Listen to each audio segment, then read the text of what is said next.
வணக்கம் எல்லாரும் எப்படி இருக்கீங்க? வெல்கம் டு சாண்டின் பெட். இன்னைக்கு நம்ம பார்க்க போகிறது ரெசிபி பார்த்தீங்கன்னா மக்காச்சோளம் வச்சு ஒரு ரெசிபி பார்க்க போகிறோம். யூஸ்வலாக நம்ம ஃப்ரெஷ்ஷான மக்காச்சோளம் வாங்கினா என்ன பண்ணுவோம்னா சுட்டு சாப்பிடுவோம், இல்லை அவிச்சு சாப்பிடுவோம். பட் இது ஒரு வித்தியாசமான ரெசிபி பாருங்களேன். நமக்கு எப்போ பாரு இதே மாதிரி சுட்டு இல்லை அவிச்சு சாப்பிட்றமே வித்தியாசமாக என்ன பண்ணலான்னு நான் தேடினப்போ பார்த்தீங்கன்னா ஒரு மெக்சிகன் ரெசிபி ஒன்று கிடச்சிச்சு. மெக்சிகன் ஸ்ட்ரீட் சாலட் அப்படின்னு சொல்லுவாங்க. ரொம்பவே நல்லா இருந்துச்சு. நான் ஒரு 2 வாட்டி பார்ட்டிக் பண்ண ரொம்ப பிடிச்சிருச்சு. எங்கள் வீட்லேயும் ரொம்ப எல்லாரும் விரும்பி சாப்பிட்டாங்க. வந்த கெஸ்ட் எல்லாம் பார்த்தீங்கன்னா எனக்கு ரெசிபி கொடுங்கன்னு கேட்டு வாங்கிட்டு போனாங்க. ஸோ இப்போ முதல்ல என்ன பண்ணலாம்னா இந்த கார்னை ஃப்ரெஷ்ஷாக எடுத்து இந்த மாதிரி சீவி அந்த கர்னல்ஸ் மட்டும் தனியாக எடுத்துப்போம். ஃப்ரெஷ் கார்னில் பண்ணால் ரொம்பவே டேஸ்டியாக இருக்குது. ஃப்ரோசன் கார்னலையும் பண்ணலாம். ஸோ இப்போ இதை எடுத்து வச்சுருக்கோம். இப்போ இந்த ஸ்க்ரேப் பண்ணி இந்த கர்னல்ஸ் எடுத்தோம் இல்லையா, அது என்ன பண்ணலாம் அப்படின்னு பார்த்தீங்கன்னா ஒரு பேனில் பட்டர் போடுங்க. இந்த பேன் ரொம்ப சுட்டுருச்சு, நீங்கள் அது மாதிரி சுட வைக்காதீங்க. பட்டரோ இல்லை எண்ணெயோ போட்டுட்டு கார்னை இதில் போட்டு இதை நல்லா லைட்டாக அதை சாட்டே பண்ணிக்கணும். இதை என்ன சொல்லுவாங்கன்னா மெக்சிகன் வேர்டு இல்லை அமெரிக்கன் வேர்டில் சார் பண்ணணும் அப்படின்னுவாங்க. சுட்டா எப்படி நமக்கு ஒரு மாதிரி சுட்டா மாதிரி வரும் இல்லையா, அது மாதிரி நம்ம பேனில் சுட போகிறோம். இதை சார் அப்படின்னு சொல்லுவாங்க. அது மாதிரி சார்டு கார்னாக எடுத்துக்கலாம். இந்த பார்த்தீங்கன்னா லைட்டாக ப்ரௌன் ஆயிடுச்சு இல்லையா. இப்போ இந்த அளவுக்கு வறுத்துட்டு இதை என்ன பண்ணலான்னா ஒரு பவுலில் ட்ரான்ஸ்ஃபர் பண்ணி எடுத்து வச்சுக்கலாம். உப்பு எதுவுமே போட வேணாம், சிம்பிள் ரொம்ப இந்த ரெசிபி. இப்போ இது எல்லாத்தையும் ஒரு பவுலில் ட்ரான்ஸ்ஃபர் பண்ணிட்டு அந்த பவுல்லே தான் நம்ம திரும்ப கண்டினியூ பண்ண போகிறோம் குக்கிங். அதனால அதோட வைக்காதீங்க. அந்த எடுத்துட்டு அந்த பவுல்லே இன்னும் கொஞ்சம் ஒரு 1/2 டீஸ்பூன் கிட்ட எண்ணெய் போட்டு ஒரு கொஞ்சம் ஆனியன் கட் பண்ணி வச்சுருக்கேன் பொடியா.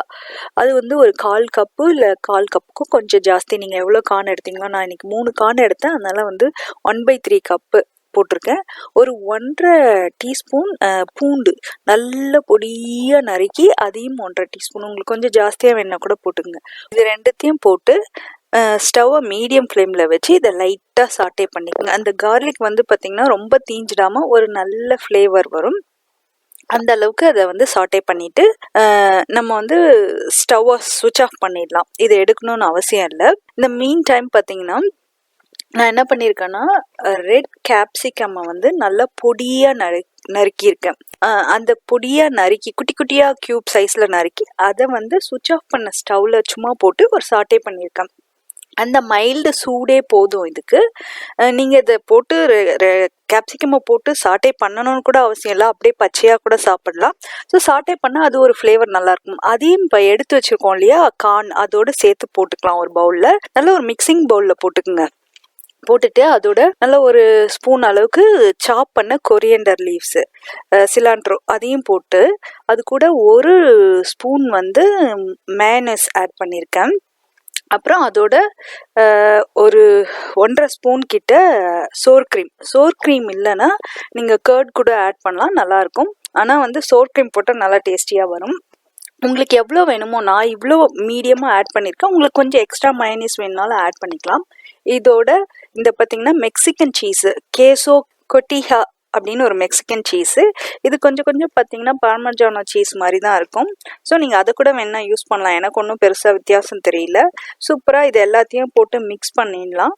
மிக்ஸ் பண்ணோம்னா நமக்கு ஆல்மோஸ்ட் சாலட் ரெடி ஆகிடும். நீங்கள் கொரியண்டர் நான் கம்மியாக ஆட் பண்ண முதல்ல, ஏன்னா இது சூடாக இருக்குது பார்த்தீங்களா. இந்த சூட்லேயே இது எல்லாத்தையும் போட்டு மிக்ஸ் பண்ணும்போது அந்த சீஸ் மெல்ட் ஆகி ஒரு சூப்பரான ஒரு ஃப்ளேவர் கிடைக்கும். நம்ம கொரியண்டர் முதல்ல கம்மியாக போடுவோம் ஃப்ளேவருக்காக, ஏன்னா முதல்லே போட்டிங்கன்னா அந்த சூட்டில் கொரியண்டர்லாம் ஒரு மாதிரி ப்ரௌன் ஆகி நல்லா இருக்காது. அதனால தான் கம்மியாக ஆட் பண்ணேன். இப்போ நம்ம மிச்சம் கட் பண்ணி வச்சுருக்க இன்னும் கொஞ்சம் கொரியண்டர் லீவ்ஸை ஆட் பண்ணிக்கலாம். இதுக்கு நிறைய கொரியண்டர் லீவ்ஸ் ஆட் பண்ணோம், அப்போ தான் அந்த ஃப்ளேவர் ரொம்பவே தூக்கலாக இருக்கும். உங்களுக்கு கேப்சிகமும் இதில் ஆப்ஷனல் தான். உங்களுக்கு வேணும்னா ஆட் பண்ணலாம், பச்சையாகவும் ஆட் பண்ணலாம். உங்களுக்கு காரம் வேணும்னு நினச்சிங்கன்னா நீங்கள் வெங்காயம் வதக்குனீங்க இல்லையா, வெங்காயம் பூண்டு அப்போவே கூடவே பச்சை மிளகாவோ இல்லை அலப்பினவோ சாப் பண்ணி அதோட வதக்கி போட்டு மிக்ஸ் பண்ணிங்கன்னா சூப்பராக இருக்கும். இது மேலே நம்ம இன்னும் கொஞ்சம் கொரியண்டர் கொஞ்சம் சீஸ் போட்டு கார்னிஷ் பண்ணோம்னா நம்ம சூப்பர் எம்மியான Mexican street corn salad ready ஆயாச்சு. இதை நீங்கள் வார்மாகவும் சாப்பிடலாம், கோல்டாகவும் சாப்பிடலாம். எங்கள் வீட்டில் பார்த்தீங்கன்னா எனக்கும் என் பையனுக்கும்லாம் வந்து கோல்டாக ரொம்பவே பிடிச்சிருந்தது. சூப்பர் அட்டகாசமான டேஸ்ட்டுங்க. இது வந்து ஹிட்டுன்னே சொல்லணும். நீங்கள் கண்டிப்பாக இதை ட்ரை பண்ணி பாருங்கள், உங்களுக்குமே பிடிக்கும். காண வித்தியாசமாக இப்படி சாப்பிட்றது ஒரு இன்ட்ரெஸ்டிங்காகவே இருந்துச்சு. மறக்காமல் இந்த வீடியோவை லைக் பண்ணுங்கள், ஷேர் பண்ணுங்கள். சப்ஸ்கிரைப் பண்ணாட்டி சப்ஸ்கிரைப் பட்டனை அழுத்தி விட்டுட்டு போங்க. அடுத்த வீடியோவில் உங்களை சந்திக்கும் வரை விடைபெறுவது சாண்டிட் பீட்ஸ். நன்றி, பாய்.